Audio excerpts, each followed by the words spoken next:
At Syracuse University, a memorial wall stands before the oldest building on campus, rebuilt this year to commemorate the 25th anniversary of the bombing of Pan Am Flight 103, which killed 35 of the school students.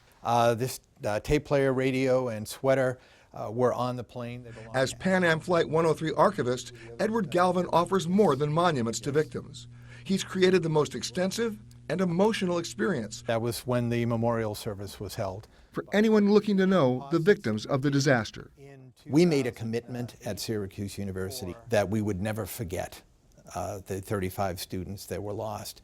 And as long as the university stands, we would continue to remember them, and we've done that.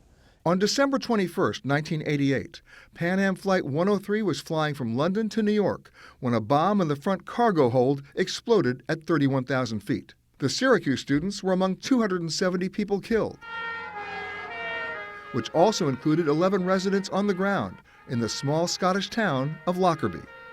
The sky just turned orange, just all at once, and I could see debris and flames hundreds of feet up into the air. Marjorie McQueen shares images and stories of the disaster at the town's visitor center. Her husband, a doctor who spent days pronouncing the deaths of victims he discovered. The local hospital was on standby, but they had very little to do, and that I think was a sadness too for all our emergency services. The wings, loaded with jet fuel, fell in Sherwood Crescent.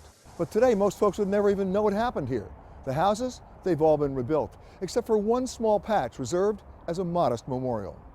I think for me, it's something that will always be there. George Stobbs was Lockerbie's senior police inspector and among the first responders on the scene.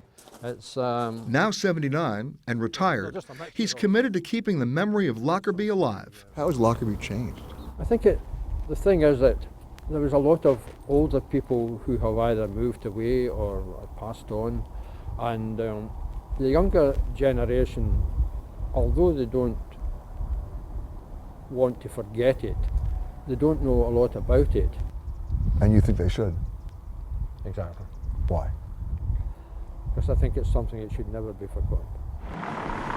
To help keep Lockerbie in the heart of its youth, an annual scholarship has been established for 2 of the town's students to study at Syracuse University, where earlier this year, the Pan Am 103 Archives launched an ambitious project. The class I was running was a very close-knit class. To record the oral histories of many of those who witnessed the biggest act of terrorism in modern Europe. I told my wife to phone the police, let them know that something had happened. Identification was a big problem. We took great care because we realised these were people. It gave a number of people an opportunity to speak that never had that chance before. And it was part of their emotional journey to heal.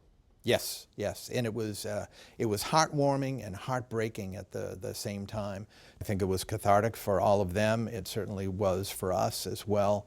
And now we have a permanent record that is available to researchers that want to know what happens when a terrible event affects a community like this.